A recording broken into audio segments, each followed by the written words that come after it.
We'd gotten down to verse 9 of 1 Thessalonians 3. This section deals with Paul's report, which comforts Paul, or Timothy's report that comforts Paul, starting in verse 6 and going through verse 10. And he writes on that, "But now when Timotheus came from you unto us, and brought us good tidings of your faith and charity, that ye have good remembrance of us always, desiring greatly to see us, as we also to see you. Therefore, brethren, we were comforted over you in all of our afflictions and distress by your faith. For now we live, if ye stand fast in the Lord." And I say, we'd gotten to verse 9, where he then writes, "For what thanks can we render unto God again for you, for all the joy wherewith we joy for your sakes before our God." And go ahead and read verse 10, the end of that section. He says, "Night and day, praying exceedingly that we might see your face, and might perfect that which is lacking in your faith." Paul, in verse 9, asks a rhetorical question.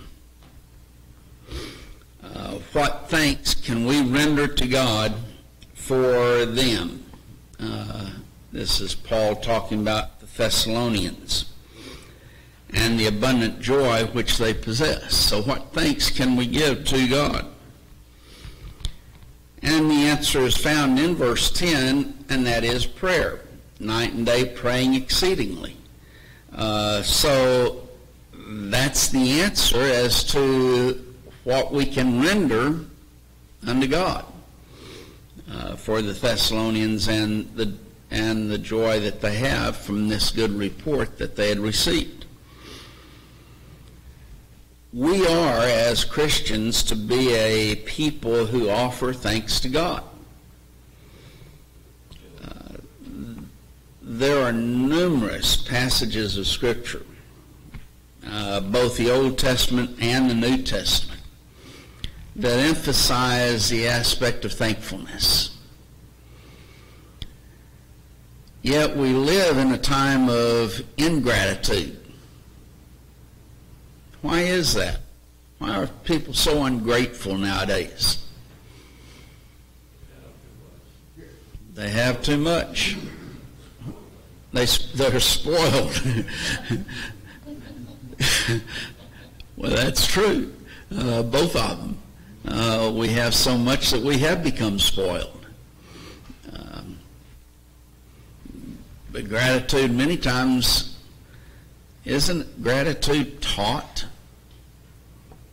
You have to be taught to be grateful, to express thanks. And let's face it, our school system's sure not going to do it nowadays. The question is, do parents do it? Well, nowadays parents just, grab their kids up and haul them to the daycare center and leave them there until they pick them up and take them home and put them to bed. They're called too much entitled. You're entitled to what the government owes you all. Or somebody does, except you. That is another big problem nowadays, the entitlement viewpoint, or that we are entitled to certain things. Everyone is entitled to a certain amount of money. Everyone is entitled to a home or a house. Diversity. Everyone is entitled to, a cell phone. And if you don't have one, you can just go right down the street a few blocks, and on the left there's a place that gives you free phones.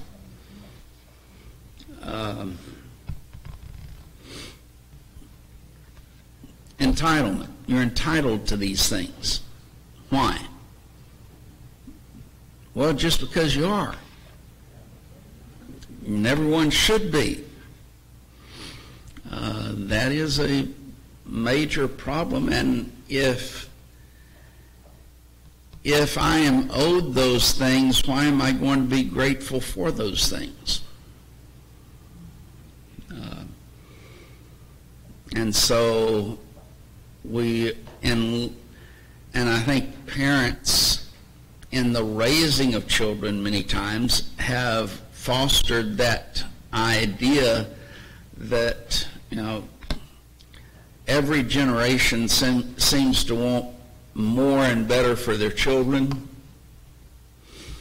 I read a report a few months back that this is probably going to be the first generation where the children end up with less than what their parents had. But it's the desire of parents to give their children at least everything that they had and more, and that they are thus entitled to that. That's why Solomon said in Proverbs, the soul of the sluggard desire to have nothing, but the soul of the diligent shall be made fat. Okay? And he says, go to the ant. Go to the ant. And consider the ant's ways. What do? They work. And the sluggard ends up with nothing.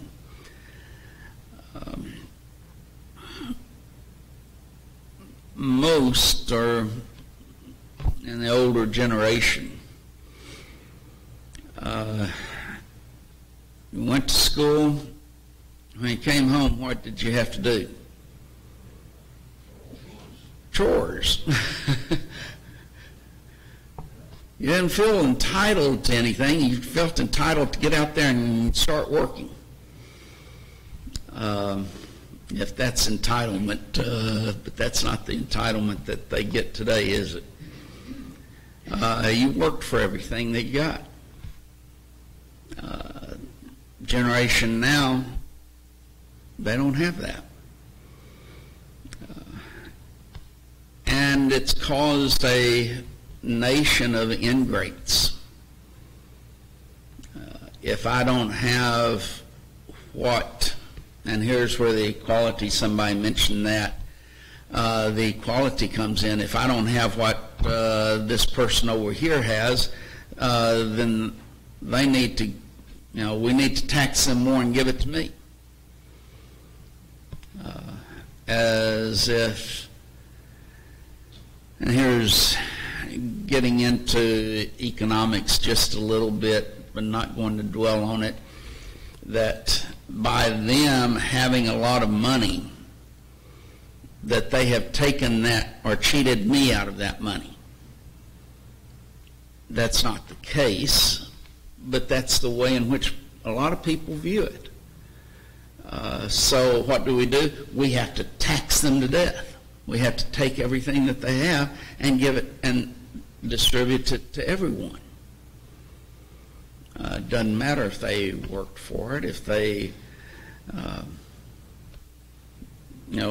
put their money up in order to start a business that makes them millions of dollars.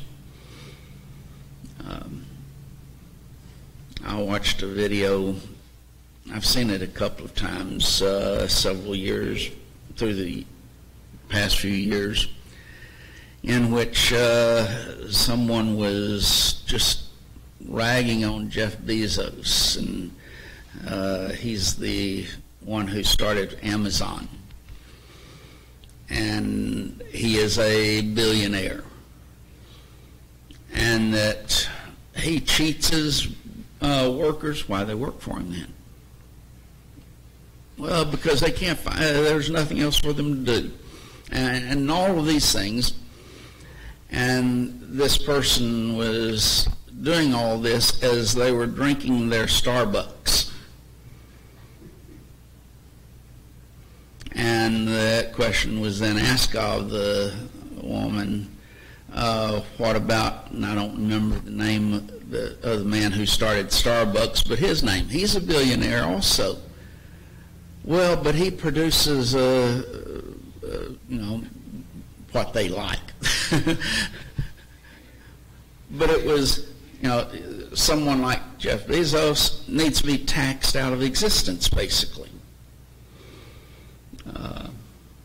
so that you can give all of that money to other people. That's entitlement. And when people feel like that, they're not going to be grateful for anything. And yet, the Bible repeatedly teaches us to be grateful. I've got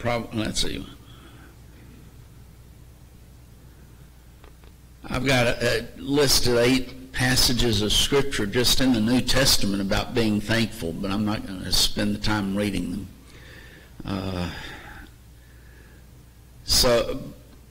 But you probably know most of them already and have heard them many times. But it is always be thankful. We are to be a thankful people. Here, it's interesting to me for what thanks. The word thanks comes from a Greek word Eucharistia. And does anyone recognize that word? There you go. I knew people who had a Catholic background would immediately recognize that. It's the word Eucharist, which is what they refer to as the Lord's Supper, the bread and the fruit of the vine. So that's this word, though, thanks. The word render, it literally means to repay. What can we render? What can we repay or give back in return to God for the Thessalonians? Brother Don Walker wrote that this word carries the idea of something that is due. When Paul heard of the Thessalonians' faithfulness, he knew that he owed it to Jehovah to give thanks. Paul had labored.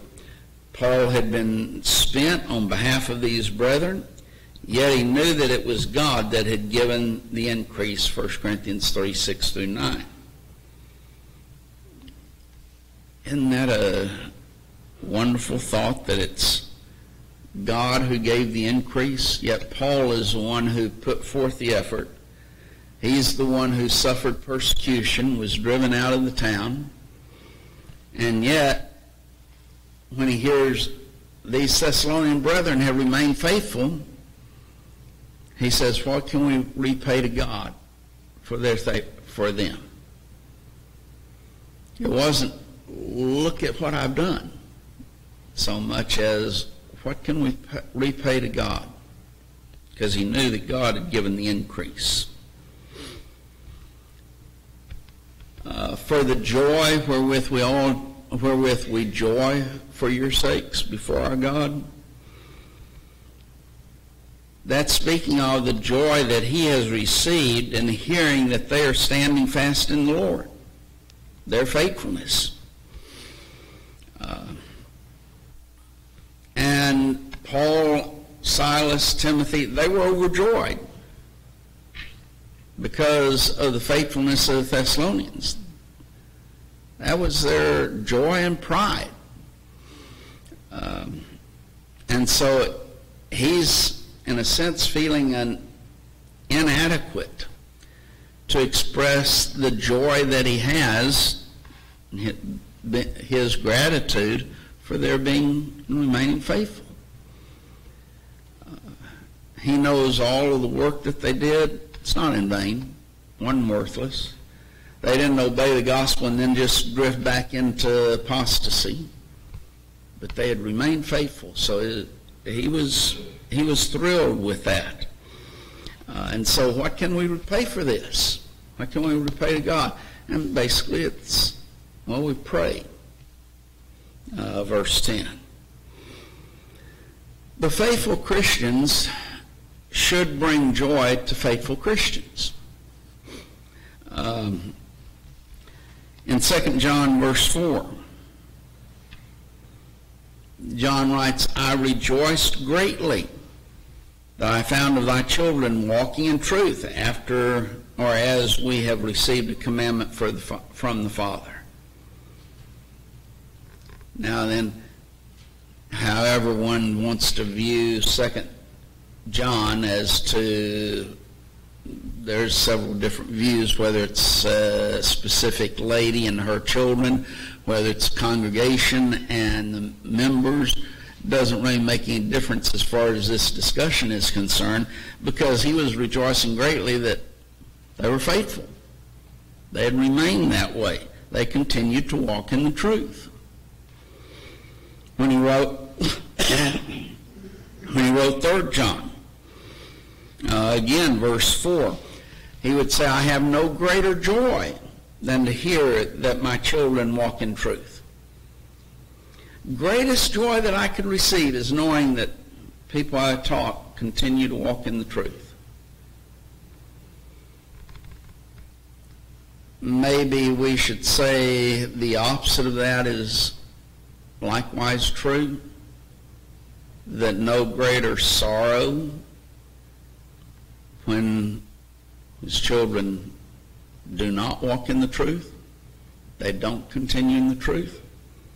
Both of them would be true. Their apostasy would cause great sorrow. Their walking in the truth produces great joy.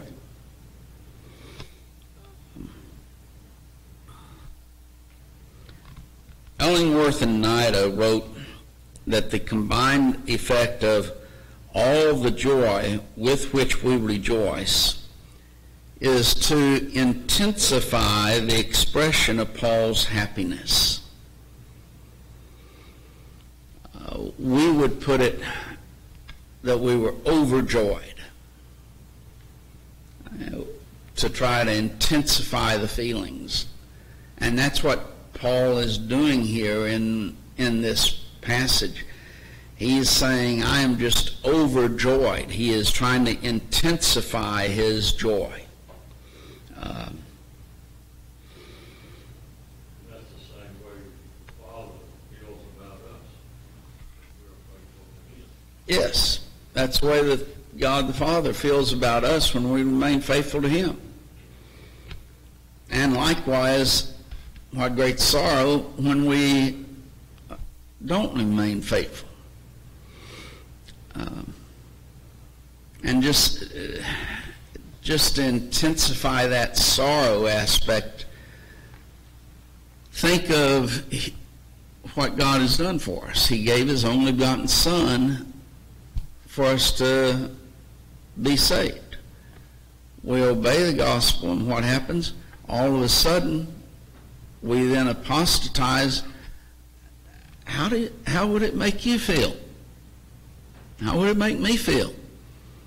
That this is what we've done so that you could be saved, and you're going to snub your nose at it now. And so, yes, he has great amount of joy when we remain faithful, great sorrow when we fail to remain faithful. But the Christian life is a life of joy.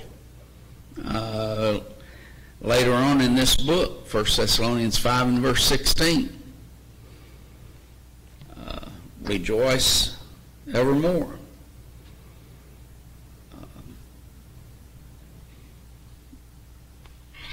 I believe that verse is the shortest verse in the Bible. You thought Jesus wept was? I was ready for that one. In English, that's true. In the Greek, there's more letters as far as Jesus wept than there is rejoice evermore. So in the original text, I believe rejoice evermore is the shortest verse in the Bible. shorter than Jesus wept even. Philippians 4 and verse 4, what are we told? To rejoice in the Lord most of the time. Most of the time. No. Rejoice in the Lord always. And again I say unto you, rejoice. He emphasizes it.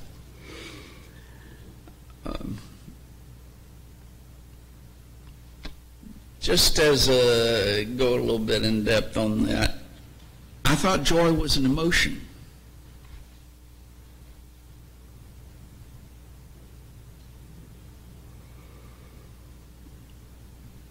Then are we commanded in regards to our emotions? Or are our emotions something that can be controlled by us? When you wake up in the morning, if you wake up and say, oh, this is going to be a miserable day, I've just got this and that to do, and this is going to be a rotten day.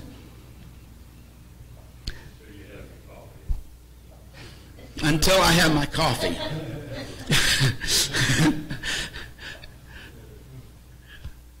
If you start off the day like that, how many are going to have a good day? On the other hand, you have another person, oh boy, today's a new day, this is the day the Lord has made, and I'm going to rejoice in it. This is going to be a great day. But,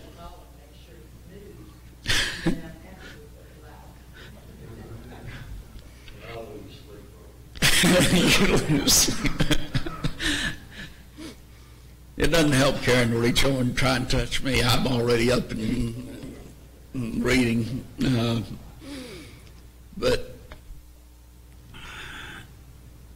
what I'm saying is our emotions are basically controlled by us. We can make things a good day. We can make it a bad day.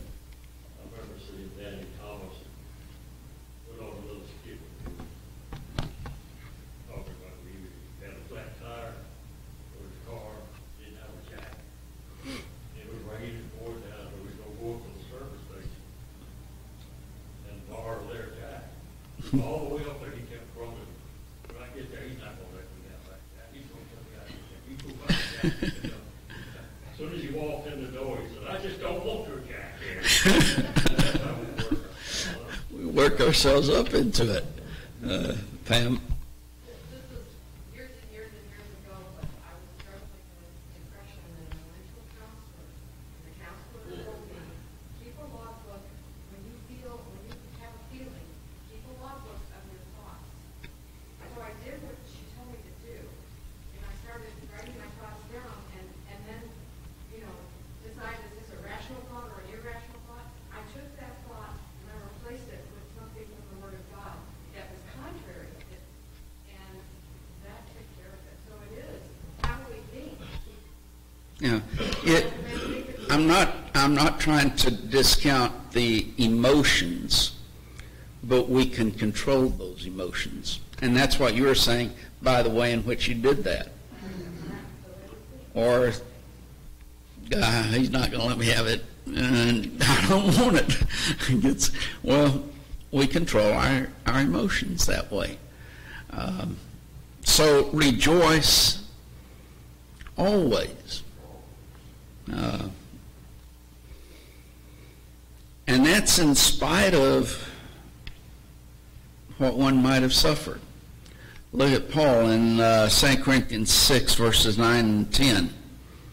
He says, as unknown and yet well known, as dying, and behold we live, as chastened and not killed, as sorrowful, yet always rejoicing, as poor and yet making many rich, as having nothing and yet possessing all things.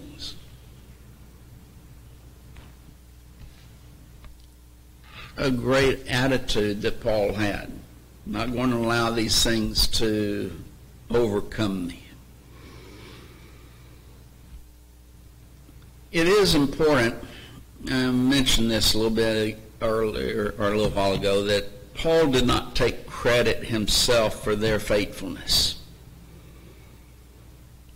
Paul knew that it was God that was giving the increase and God was working in them. Well, what he writes in 1 Corinthians 3 in verse 6 and through verse 9, when he says, I have planted, Apollos watered, but God gave the increase. So then is he that planteth anything, neither is he that planteth anything, neither he that watereth, but God that giveth the increase. Now he that planteth and he that watereth are one, and every man shall receive his own reward, according to his own labor. For we are laborers together with God. Ye are God's husbandry, ye are God's building. He mentions, we're nothing. It's God who gave the increase. And that's written in the midst of that section in 1 Corinthians, even though the entire book deals with it, of division in particular. They were dividing along preachers, Apollos, Paul, those two, along with Peter, dividing, I'm of Peter, I'm of Apollos, I'm of Paul. And Paul is saying, we're nothing. It's God that gives the increase. Why are you dividing among us? And then in Philippians 2 and verse 13, he mentions, for it is God which worketh in you, both to will and to do of his good pleasure. It's God working in you. Paul recognized that, and thus he does not try to take credit for their faithfulness. God gave the increase, God working in them. And thus, that's why it goes back to what can we render unto God for this? What can we repay God for their faithfulness? Because it's God's doing and not, Paul is saying, not mine. So verse 10, he says, night and day praying exceedingly that we might see your face and might perfect that which is lacking in your faith.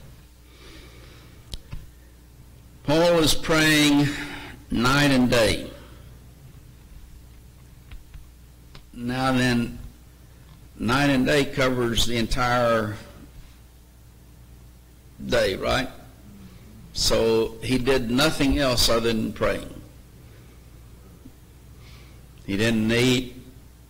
He didn't move around. He would just pray. No. That's obviously not the meaning. But it's an attitude of constantly. G.W. Garrett stated, it is evident from St. Paul's epistles that a very large part of his private life was occupied in praying and thanksgiving to God. Now that's the attitude that we see in that phrase, night and day, praying exceedingly.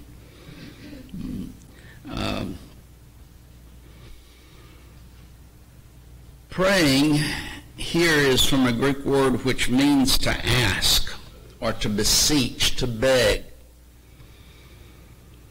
And it's in the present tense. Now what does present tense mean? Look at that sheet that I handed out. Continuous action. That's it.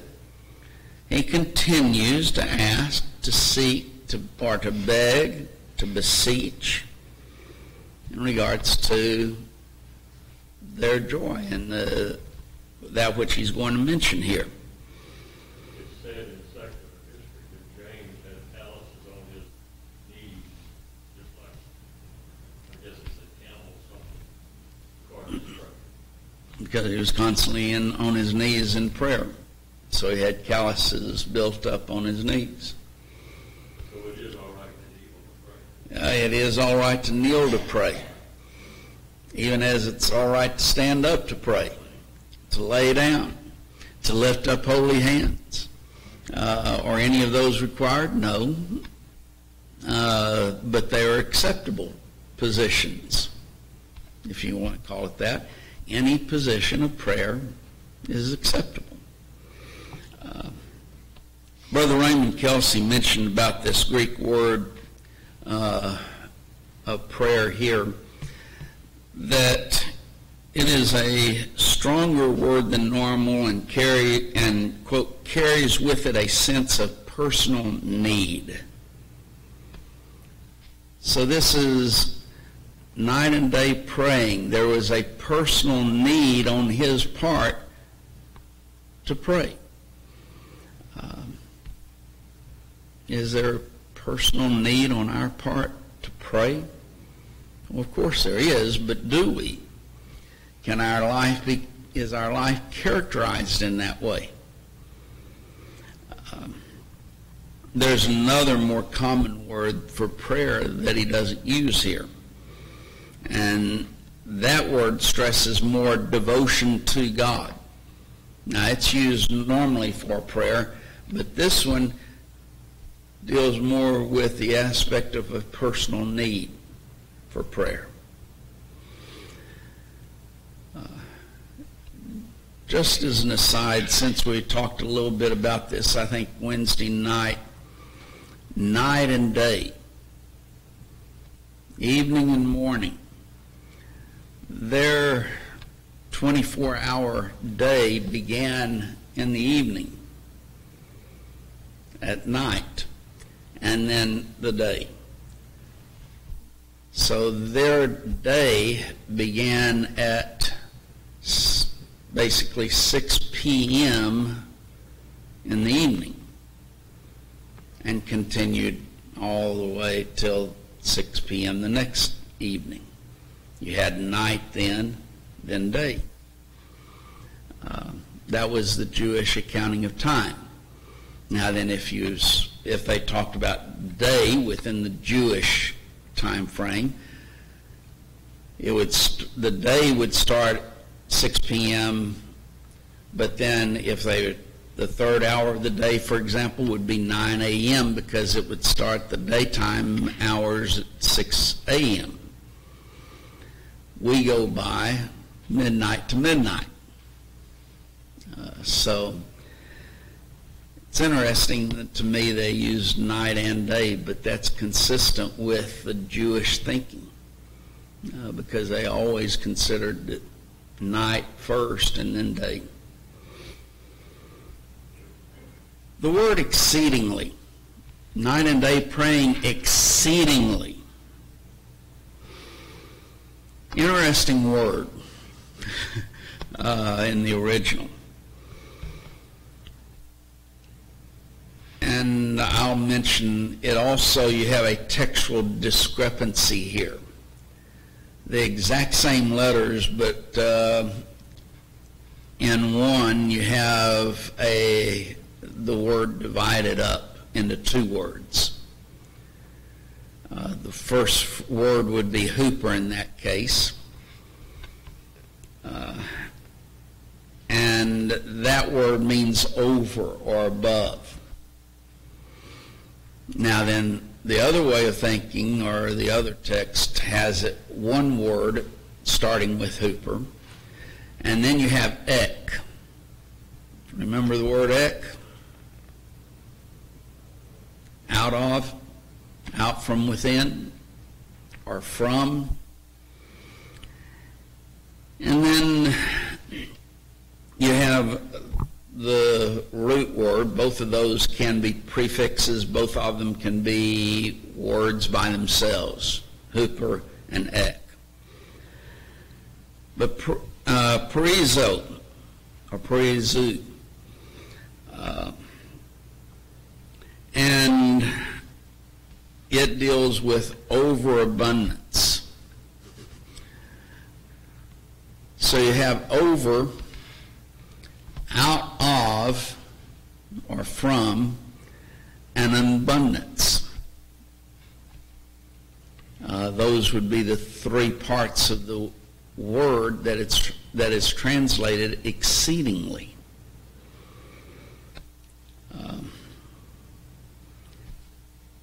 Robertson puts it in his commentary, more than out of bounds, overflowing all bounds. We think of a river that overflows the boundaries of the river. Well, this is going even beyond that.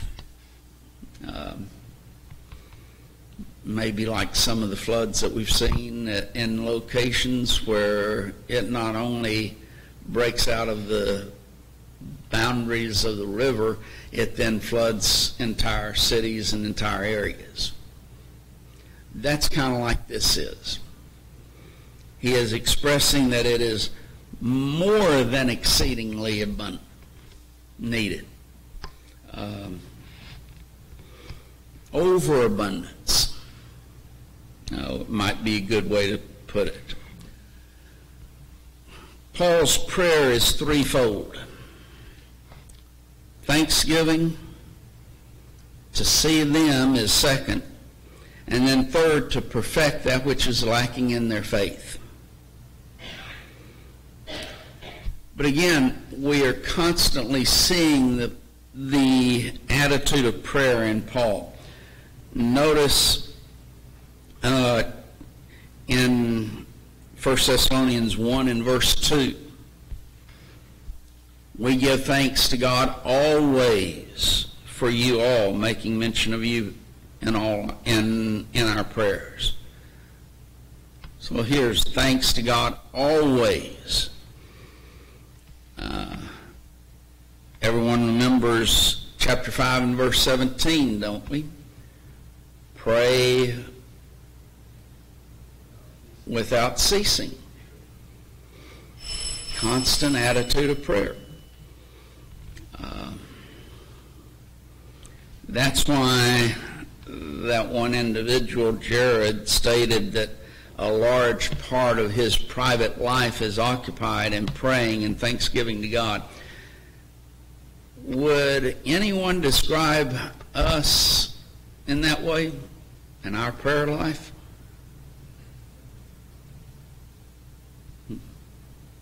Something to think about, isn't it?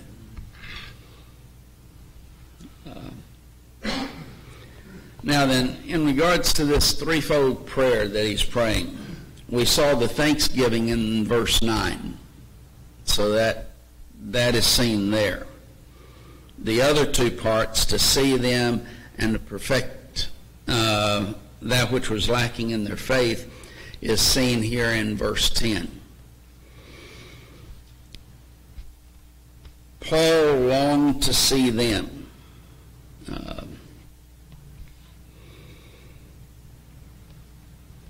And in chapter 2 and verse 17, we see that attitude again expressed. But we, brethren, being taken from you for a short time in presence, not in heart, endeavoring the more abundantly to see your face with great desire.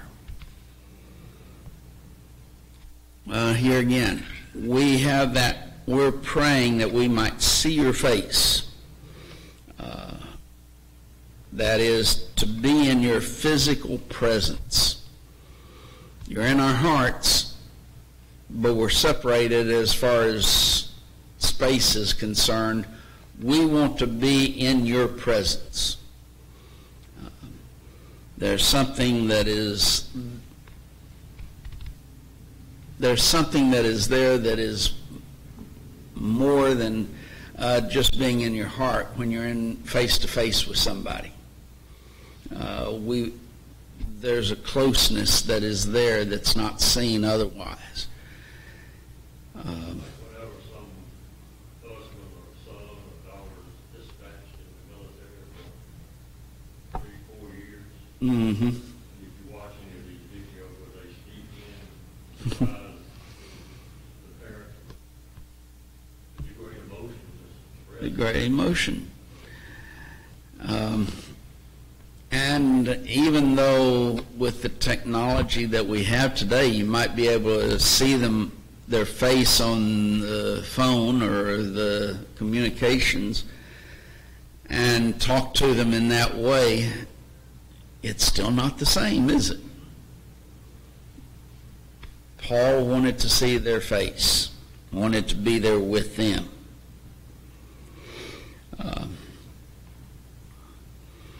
But his desire to see them in face-to-face was not for physical or social reasons, but to fulfill their spiritual needs. And let me just mention again, we've mentioned this before, but it bears repeating, how that the spiritual always takes precedence over the physical. The spiritual is always first. So it is with Paul and wanting to see their face. Why? That he might perfect that which is lacking in their faith. So he wanted to see them in person, to give them strength and encourage. So the spiritual first, the physical second. Lacking, to perfect that which is lacking in their faith, is a word which is defined as the lack of what is needed or desirable, or a defect that must be removed so that perfection can be attained. That's how BDAG defines it. It is a plural noun, though. Lacking. Lackings. Not technically right, I don't guess, but it is a plural noun, which there implies that there's more than one thing.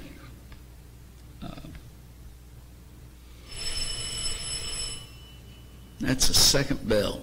Well, it shows it. Let's see, it's at 5:25, so I've got several more minutes, right? We'll stop there and look at this word perfect. Not next week, because that's our gospel meeting, but the week after.